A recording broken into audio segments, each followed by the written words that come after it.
Hello, everybody. Welcome to another episode of the Thriving Adoptee podcast. So welcome to the show, Catie Samantha Peck. Really looking forward to this show, Catie. Thank you. I'm so honored to be here. Thank you for having me. Yeah. So a fellow adoptee and working with our other adoptees. And spring has sprung both in New York State and here in Yorkshire. So we're warm and we're ready to go. Catie and I spoke a couple of weeks ago, and you shared this amazing watershed moment in your life, Catie. So can you? I think you said that this was after a therapy session, or were you journaling? What was this watershed moment for you? Sure, I'm happy to share more about that. And it was both after a therapy session and I was journaling. Journaling is a place that I do a lot of my processing. And I had been engaged with an adoption competent therapist for some time. And really, we had had a session where she hit upon adoption is trauma, separation and relinquishment from one's biological mother is interpreted as a trauma by our body, by our nervous system, by our brain. And we, as adoptees, had experienced this at the start of our life. What happened for me when I got home and I was kind of sitting with that information, processing it more in my brain, I remember grabbing a pen and writing in a really large font. Adoption is the trauma. This is what's wrong. It's not me. And it's not me, I underlined, and I was really pretty excited about it, because if you don't know what's wrong or you don't know why you feel bad, you assume that it's you. And I think adoptees are this really chronically pathologized population. And so I had this moment where I wrote and I thought that abnormality is adoption and growing up with genetic strangers. It is not me. I am not the problem. I am going to give that shame and pain and blame back. And I journaled that, and something shifted inside in that moment for me. Shift, watershed moment, insight. This is all the, for me, the fuel that drives us, the fuel that drives us forward. And so many different places I could go to than that. But I want to draw it back just to draw your attention back to something that you said when we last spoke, which was a different way of saying exactly what you just said. But you said that the true you was there, the essence of who you really are. It was there all the time, and the true you, and therefore the true us, right? You were never compromised by your trauma. We are never compromised by our trauma. It just really looks that way, I guess, in my opinion. Sure. It really looks the way.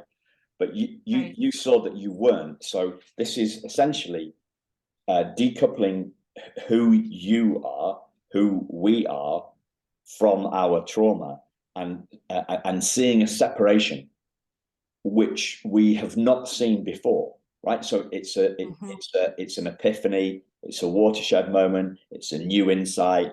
It's something, I've never heard it expressed as that watershed moment. But I think that's a really precise way of putting it. And the water analogy is such a strong one. The watershed analogy is such a strong one, is because we feel that we've been we can feel like we've been engulfed, right? We've been drowned. We've been drowned by this huge, like, tsunami wave of water.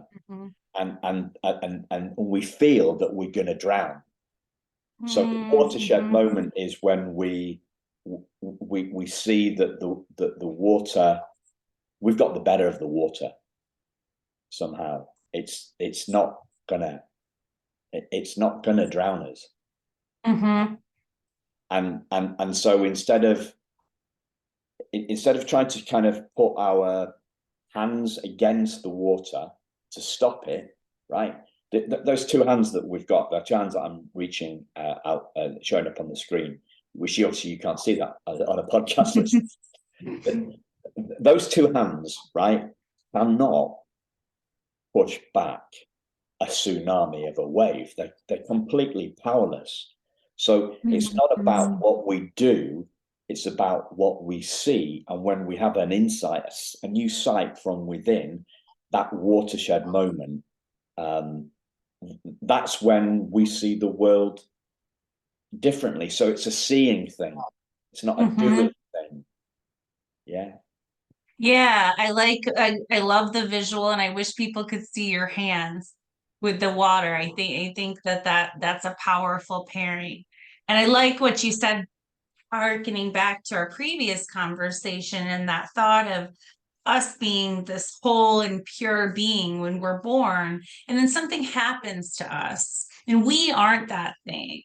But we develop coping skills and strategies to manage this happening to us and to be in this family. We are whole and pure and full of that radiant light the entire time. And I think that moment of defining that and realizing that there's a separation. This event happened to us. It's tragic. It has affected us deeply, but here we are as an entity outside of that. And I think as adoptees, there's so much reclaiming that we can do, that can be really powerful and add to that sense of wholeness and completeness that can feel fractured by these events at the start of our life. Yeah. I was thinking about this over the weekend, and the new idea that came to my hand on this is because one of the fascinating things that, you know, how does an event that's happened to us, this relinquishment thing, how does that become a belief that there's something wrong with us, right? It's almost like we start to feel that something's off, right? And so there's this because we're talking about pre-verbal stuff. So this is before concepts. This is before any words, because it's pre-verbal. So it's before any concepts whatsoever. It's just maybe it's a sensory overload, and it's the loss. It's a loss of different things. So a loss of different smells, right? Our birth mother smells differently. It's a loss of different sounds. So the two women sound different, you know. Maybe they have a different touch to them. So it's like a loss of these, a loss of the sounds, smells, touches, sight. She looks different, right? The adopted one looks different. So it's like a sensory overload, that is a loss of our five senses, a loss of five different senses, and then it's new. It is five new sensory things, and this is like coming through us, and we kind of go in haywire, right? And then we start to think that there's something. We start to think that there's something wrong, and that feeling kind of become over time. It's a scary feeling. So the temperature drops, right? And if the feeling was like vague and vague and like a vapor, like vapor in the air, then when the vapor hits the cold of the fear, the thing that was vague becomes a vague vapor, becomes a solid, well, it becomes a liquid, and then as the chilling goes down, as the fear grows, that water freezes into becoming an ice cube, and that ice cube is this solid belief that there's something wrong with us, there's something wrong, and there's something wrong with us. So how does that? So that's the first thing that came to me. I wrote it down. I did some journaling over the weekend, right? And I wrote that down about this vapor, this vague, like steam. You can put your hands through it. It's not really, it's not solid. It hasn't been, so it goes from vapor to liquid and then to rock solid ice cube of this trauma, this thing that there's something wrong with us. How does that sound? Does that make any sense? Yeah, that makes a lot of sense. A couple of things come up for me with that. You're touching on how there's these negative core beliefs that start real early for adopted people, and then they become really solid. So some of those core beliefs might be that we're not wanted. Someone loves me, so love means giving abandonment. My birth mother didn't care about me, so these negative beliefs can start real early, filling in these gaps in story. And then I like where you went with the vapor and the freezing, because I think what we see a lot in therapy, I provide mental health to adoptees, is a thawing. There's like a thawing out that happens with all this stuff that's been in us a really long time. Because like you just said, implicit memory, pre-verbal memory, really the very start of our life. So this thawing out seems to happen for lots of adopted folks at some point in adulthood, where these feelings emerge, these core beliefs start getting examined. So I that makes sense to me with the ice. Yeah. And I love the thawing one, because I hadn't really got that far with the metaphor, right? So this is just a new way of looking at it for me. But if we think about where does ice thrive? Okay, it thrives in where does it grow? It grows in the dark. It grows in the freezer cabinet, right? Where it's like -20. And it becomes more solid, and it's dark, and it's locked away, and it's that kind of for me it's like a metaphor of the shame thing. We lock it away because it's too painful to deal with, right? And then we go through some therapy with an expert such as yourself, and what you're doing is we're opening the freezer cabinet. We're bringing out that cube, those cubes of ice. We're bringing out the tray, and we're bringing them out into the daylight, right? And we're not afraid of them anymore. So, and we're bringing them out, and we're holding them up to the light, and we're looking at this and saying, right, is this the truth? What are my frozen? What are my frozen belief systems? What are these ice cubes? And that's when the thaw happens. The thaw happens over time, but it happens out of the freezer cabinet when we're bringing it to the light. Yeah, it's beautiful. It's not that thawing's not going to happen in the dark. Yeah, if we're locking it away, right? So we could say, right, well, all those years that the cubes are locked away in the freezer, right? We're bringing them out. When we come out of the fog, that's when we become aware of the cubes, of these frozen beliefs that are rock solid, right? They're really. And they are influencing a lot of our behavior.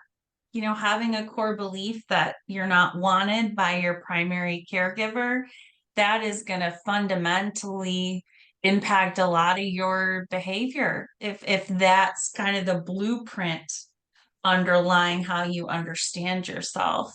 So I think when adoptees are able to reclaim pieces of their true story, a true thawing, thriving, defogging, like all these words work, right? And that's part of why I decided to name my business True Story Counseling. When I thought about what was so profound in my story, the truth. For me, I was wanted. And so this core belief, this ice cube, I was not wanted by my birth mother, not even true, never true. Yeah. And yet that had been with me. I think I was 36 or 37 when I learned the truth on that. That's a big deal. So for me, that happened, that was 40. I was 40. So I was 4 years behind you, right? And that's, I hadn't been aware of that. So the thought was, my birth mother didn't effing love me enough to effing keep me. That was the thing. Those were the words that came out of my mouth at 40. Yeah. So that's what the coming out of the fog is, when we are we can become aware of the ice cubes, but we haven't frozen them. We haven't thawed them out yet. No, they're so stuck. They're and they have sharp edges. Yeah. Yeah. And there's so much to think about there, because there's truths. Reclaiming our truths is somewhat of a privilege in our world. I know many adopted people that don't have the truth of the start of their life, or don't have their documents, or don't know their birth story. Some of those things I've been able to reclaim. So then it's a thawing out, working with what you know and what is your truth. Yeah, this is complicated stuff that I don't know that the world understands that we're going through with 35, 40, 50. Yeah. Plus. So there's two bits. It strikes me that there's, well, before I get into that, one of the things that I see so much on social media is this idea of sharing our story and sharing our truth, right? And everybody seems to think that that's a really good idea. And what came to me, because I'm a bit of a contrarian and a deep thinker, is if I'd gone around sharing the story that my birth mother-in-law that my birth mother didn't love me enough to keep me, if I'd gone around sharing that story, then I would have actually been adding to the ice monster. So if we are, and I think, well, that would have made things worse for me. As it was, I shared that thought, or that thought came to me, and it'd been completely subconscious before. I'd never had any much thinking at all about my birth mother. Never mind that she didn't love me enough to effing keep me. That was a new thought at 40, which is, I think, quite different. A lot of other adoptees have had that thought before me. My fog was my period in the fog was a bit longer, perhaps, than other people. When I said that, the woman that I was with, she said, I'm a mum, Simon, and I don't think that's true. And so her laser-like focus, her answer to my question, almost melted the ice cube in a wanna. Wow. But there was still a suspicion. So I guess to carry on this slightly awkward metaphor, there was still a small bit of ice there. Mm-hmm. Mm-hmm. And that became thawed over time. So it strikes me here we've got two things. We've got the truth. So when 8 years later, after that episode, after that conversation, I got my adoption file and the letter in there, a letter in there from my birth mother to the social worker, assured me that she did love me, right? So that and that was when the last bit of ice thawed. Mm-hmm. But there's two bits. It strikes me that there's two bits here. There's that bit of the truth and the truth of who we are, whatever we think, whatever our belief is. Yeah, what is the story we're telling ourselves at that time? Yes. Yeah. And your friend challenged what was your truth at that time. Your friend said, this might be a bit of a distortion. I can put a different lens on this here. But you bring up a great point that we are the stories we tell ourselves, that truth is powerful and can also keep us quite stuck when it's not true. When I think of what helped me move from stuck to more thriving or trying to thrive, or however we want to language that, speaking my truth was a big part of that. And I guess that meant my truth on that day. Yeah. But giving it air, like pulling it out of the freezer and saying, my mom doesn't want me, to a couple other adoptees, was giving a little light on that truth, because then maybe one of them is going to say something like your friend. Yeah. I don't know if I'm being, I think that's beautiful. I'm not sure. I still, what in that time, in the 8 years between the thought she didn't love me to keep me and finding the truth from the letter, what had also changed was I was believing the negative voice in my head less. So it's like the thawing is it happens in two moments and also over time. So the two big shifts, the two big thaw moments, are the easy bit to kind of put words to. But in that 8 years, I've been doing an awful lot of work on seeing who we are underneath the beliefs that we tell ourselves. So that was like, what a great point. It's all that, everything in between is the hard stuff. yeah, and it carries on. And it's ongoing. Right? Yeah, ongoing. It carries on. So me putting words to this and your essential part in helping me figure like we're co-creating this, aren't we? We're co-creating a kind of a different metaphor. We're having a conversation.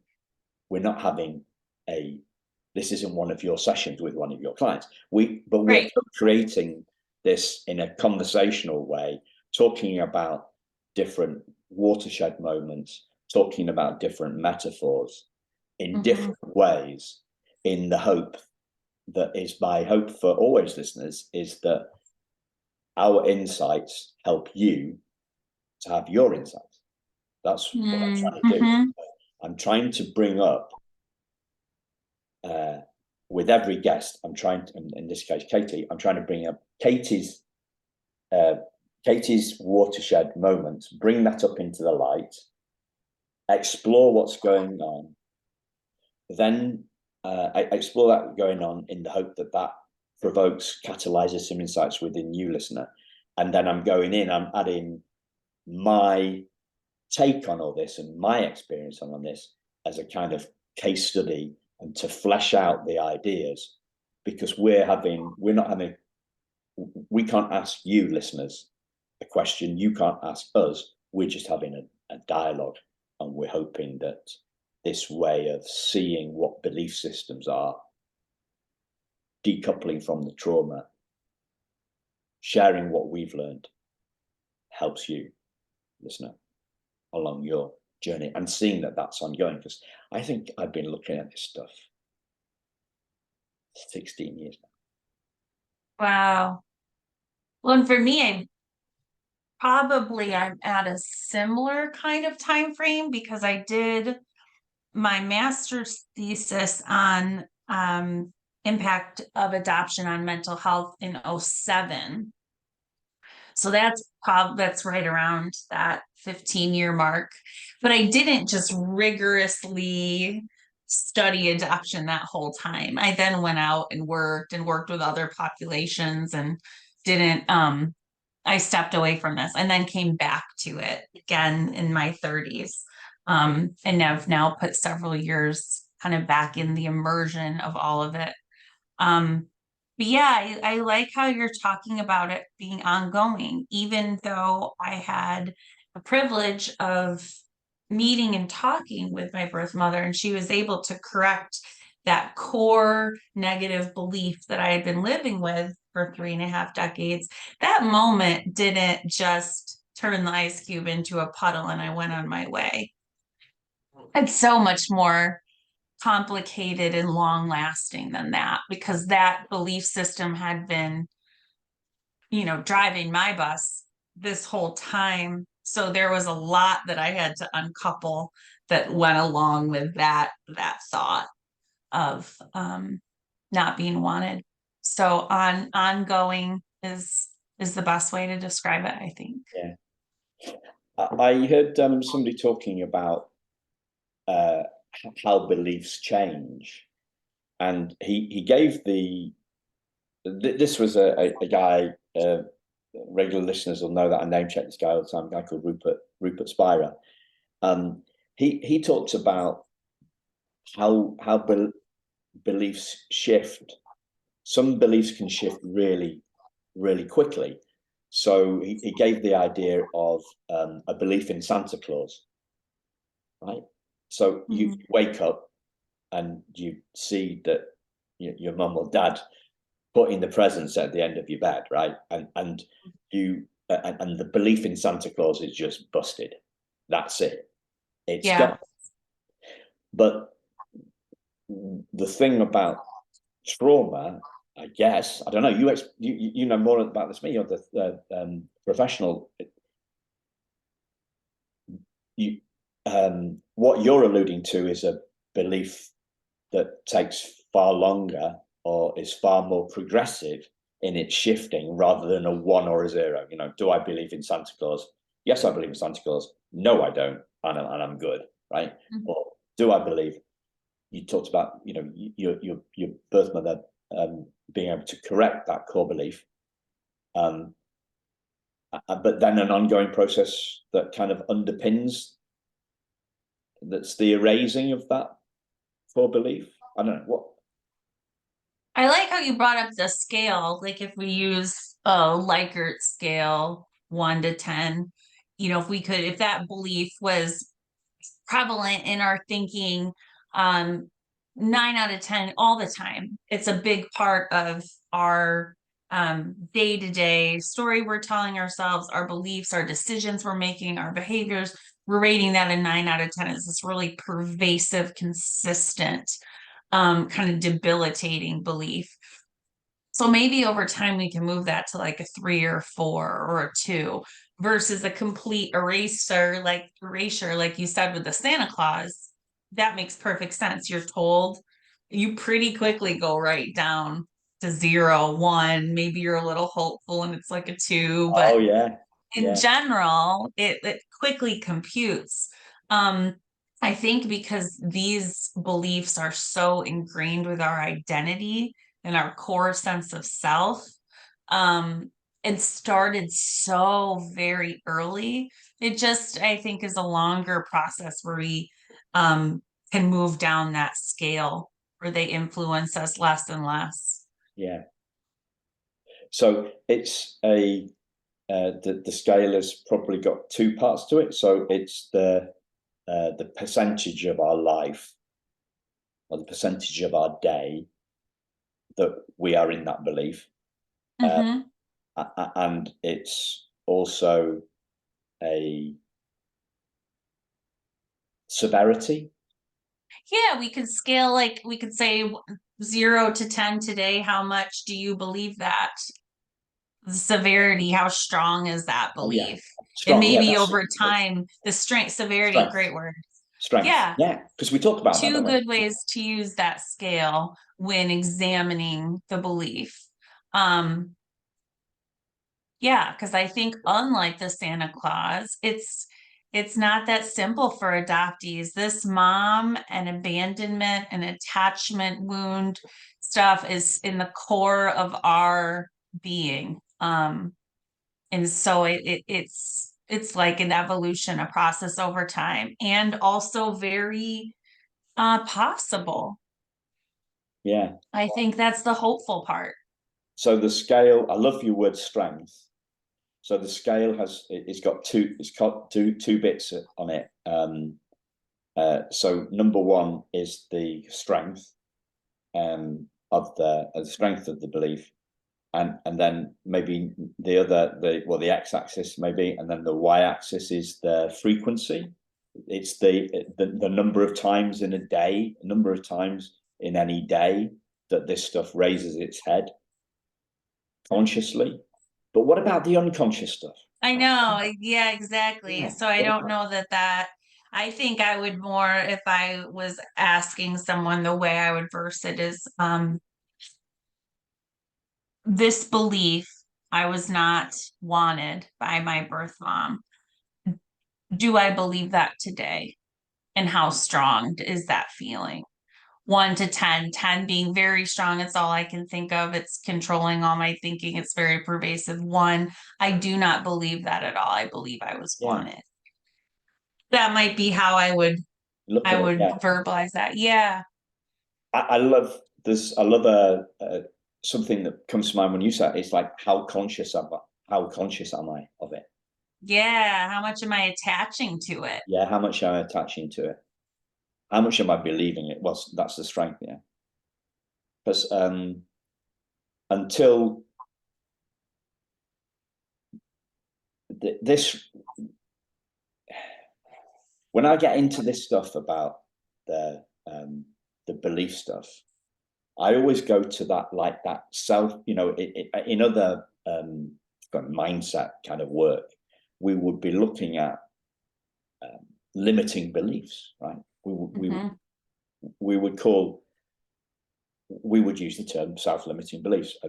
A coach would use the word self-limiting beliefs. But we don't seem to use that in adoption world, do we? We don't. Nobody says this is the belief. I don't see that word used a lot. It's all about Yeah. the trauma. It's not about the belief. It's not very empowered. Yeah. And I mean, the beliefs are coming up from that trauma, right? We go through an event and then we walk away from a traumatic event. With it has skewed the way we look at the world. It has affected the way we look at the world. We walk away. And then when you have it at the start of your life with your primary caregiver, I mean, of course, there's these huge impacts on how we view ourselves and how we view our place in the world and our sense of safety in the world.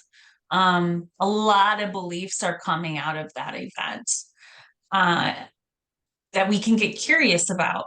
I think that's really just the start, is getting curious about what they are. Um, Yeah. yeah. So what the distinction that we're drawing here is between us and our beliefs. And what you're saying is, because they happen so young, because they're so intrinsic to us, because they've happened pre-verbally,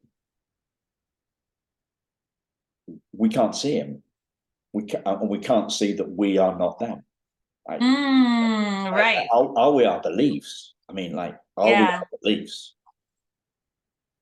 When you've got messages like someone that loves you gives you away, people that love you give you away, that message coming through strong and It's clear confusing. it's so confusing. And then, we're trying to approach love and attachment and partnership and friendship when we've got this underlying core belief, people that love me leave me. So how blended are we with that belief? You raise a really great question about that. When it is so early developmentally.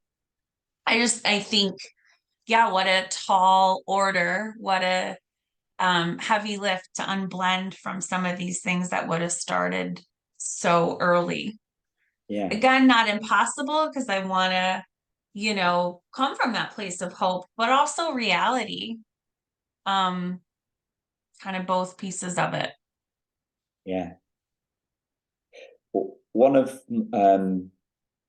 my mentors from a few years ago, and he was the one that actually something. He was a business coach, but he was quite a very deep thinking guy, and also he'd had some big issues go on with his mum. He wasn't an adoptee, but he knew I was adopted, and he drew my attention to where my beliefs might be leading, where my behavior was coming from. Let's just put it that way, right? And he was that was the one. He was the guy that led me to read The Primal Wound, in a roundabout way, because he didn't know about that. He just said, "You need some help, son." So I rang somebody. I rang a helpline, and the woman said, "Read The Primal Wound." He said something that sums this up beautifully for me, and he said, "It's hard to see the picture when we're in the frame." Hard to see the picture when we're in the frame. Yeah. Our identity and our beliefs are all mixed up together, blended. I think you used the word, didn't you? Yeah. So what we're talking here is, like, I was thinking the metaphor that came to my mind there was, what do they call them? Is it a latte macchiato, where you get a latte macchiato? It's got 3 levels, so it's got, I think so. Yeah. So usually, well, no, here's a better one. This is a better one, but it's a better one, but it only if you know how British beer works, right? So have you seen a pint of Guinness? You ever seen a pint of Guinness? Yes. Yeah. So a pint of Guinness has the black bit on the bottom and the white head on the top, the cream. Right? British beer up in the north of England looks a bit like that. So the guy he uses a hand pump, right? He's pumping the beer from the cellar, and it is all mixed up. The beer's all mixed up, and then you leave it to settle, right? And when it settles, it's kind of like a brown body and a white head. Instead of Guinness's black body, right, and white head. Yes. Ale in the north of England is brown body and Whitehead. So what we're doing here is we're allowing we're allowing who we are to settle, because it's all mixed up. Right? We've got the beliefs and who we are, and what we. This is the first time I've come with this metaphor, and I really don't know. We're allowing it to settle, and when it settles, we become aware of our beliefs, which are the foam, the head on the top of the beer, and who we are, the orange bit underneath. We're separating who we are from what we believe. Yeah. And what we've been told, you know, some of those beliefs were actually told to us. Yes. Yes. Other beliefs we came up with to fill in gaps in our story. But yeah, a settling, that I like that. I like that concept of that we don't have the cognition. Our brain isn't developed enough or in such a way that we can do this as a young person. So a teenager or a child conceptualizing and making sense of all of this identity complexity, I think it would be a really big ask, and I don't know that it would be possible because of their brain development. So this settling in adulthood makes sense to me. Yes. So is what you mean by the cognition is we are unable to tell fact from fiction when we're kids. We just soak up what we're told by the people around us. We don't have our ability of discernment is not developed enough. The frontal lobe part of our brain is not developed. So, our ability to examine our beliefs, what's happening more in those developmental stages is we're parroting the beliefs that have been taught to us. So if we've got the thought, birth mother loved me so much she gave you away, adoptive parents are additionally saying birth mother loved you so much she gave you away. So this core belief is kind of surging: people that love me leave me. Love means abandonment. The people I love are going to leave me. We wouldn't have that ability to discern at 16, most likely, that that's potentially not true and that's a faulty belief. So that beer settling thought and that ability to examine our beliefs, I think that's why we see adoptees doing this 20s, 30s, 40s, 50s. That's part of why. Yeah. The discernment is a really good word, I think. Discernment. And I think nobody's told us that we're not our beliefs. Right. Do you know what I mean? That's not, you don't learn that at school. Right.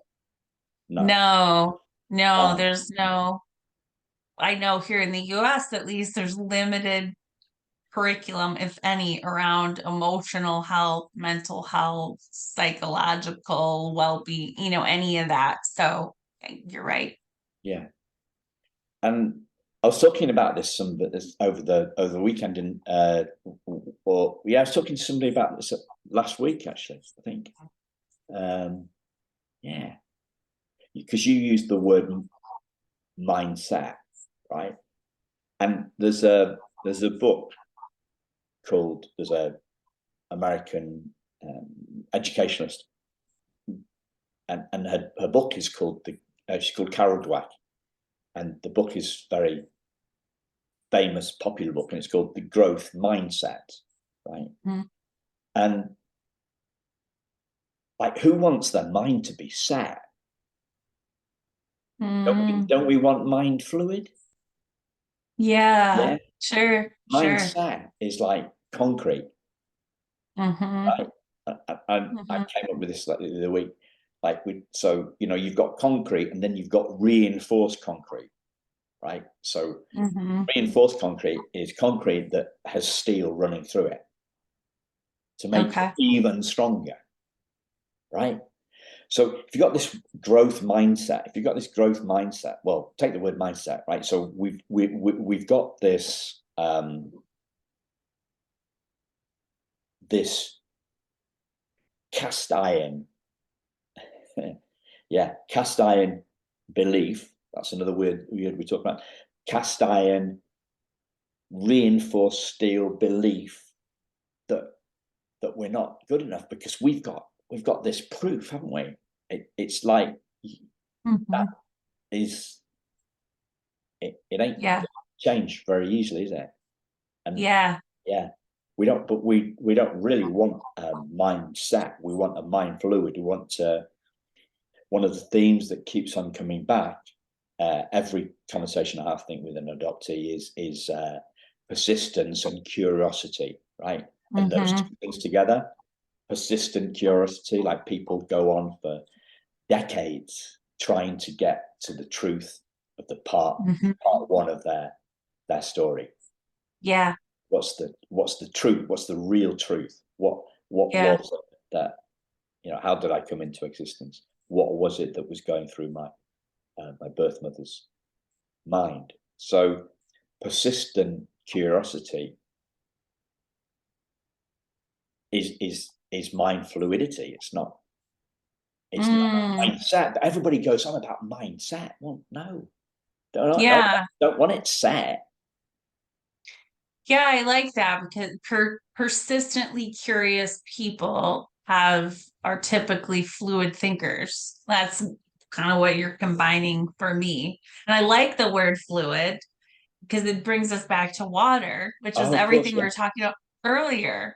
The watershed, fluidity, it's just everything being in movement, thawing, ice, it all kind of goes together for me. And that fixed steel enforced concrete, what a visual right there.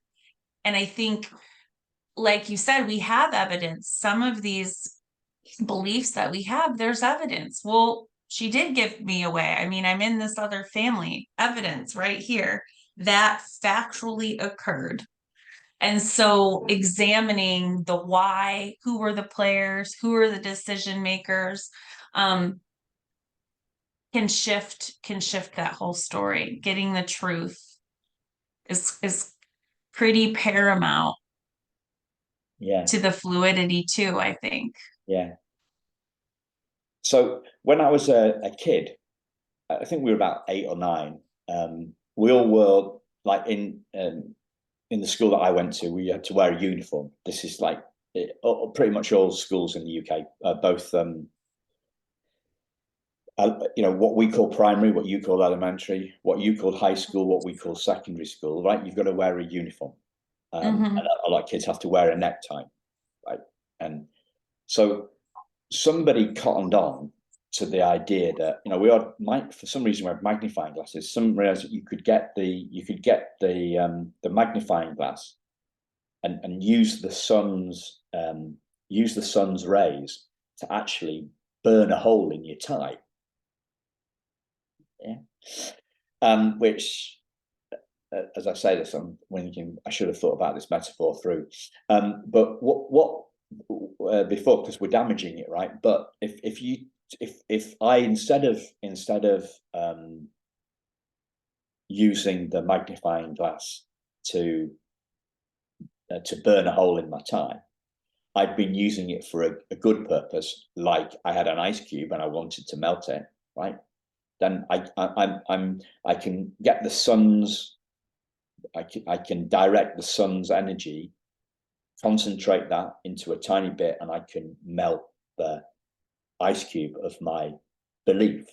So that's what we're doing here. We're kind of going razor sharp. We're going straight into this. All we've been talking about for the last 55 minutes or something is changing our beliefs. Or the fact that the belief changed, right? You put yourself into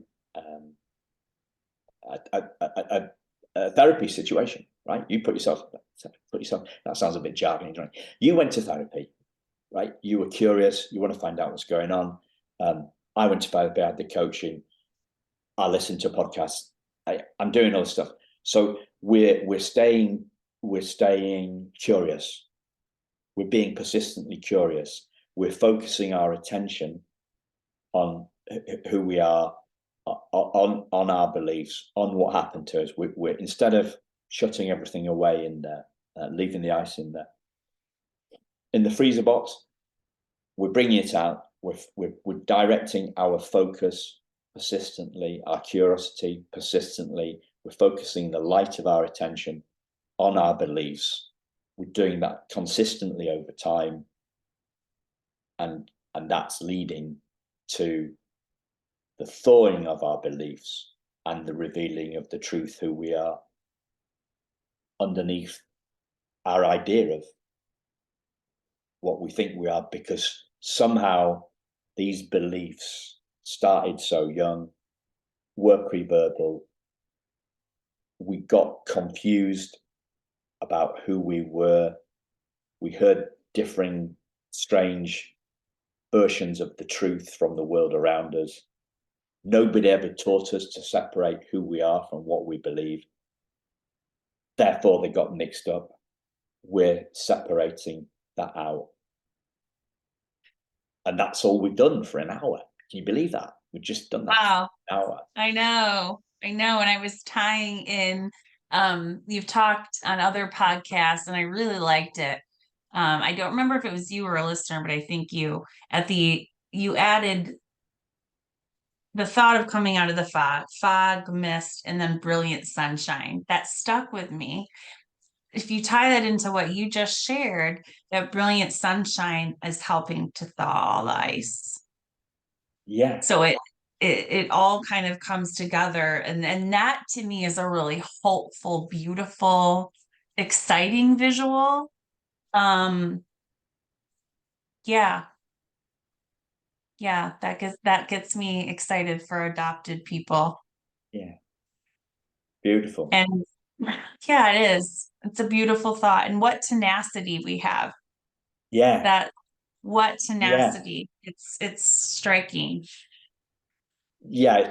I use the word persistence, but I think your word tenacity is a better one. I think it more accurately depicts how we are, right? We're not just persistent, we're tenacious, we're clinging on in there, we're keeping on going in, and there's an air of determination that just isn't there with that persistence. Yeah. Mm-hmm. And I've got a book of metaphors from a mindset guy that I know, or Mindfluid guy that I know. I'm going to have another look at those, because sooner or later I'll write the book that I've started 4 times, I'm thinking about poems as well, actually, because somebody's, this Rupert Spiragus, and we don't argue with poets, do we? We don't argue with the poet for some reason. So ooh, yeah, I like that. And I can't wait for your book. Yeah, well, it's kind of, yeah. The thing is, I like talking more than I like writing. So, so as always, listeners, I'd urge you to look at the show notes and look at the work Catie's doing, because she's got a real gift for this. Thank you for that. Yeah. So links in the show notes to Catie's website and socials. Is there anything else that you'd like to share with us? No, thank you so much. It was a great hour. I appreciate the opportunity. Yeah. Thank you, listeners, and we'll speak to you again very soon. Thanks. Bye-bye.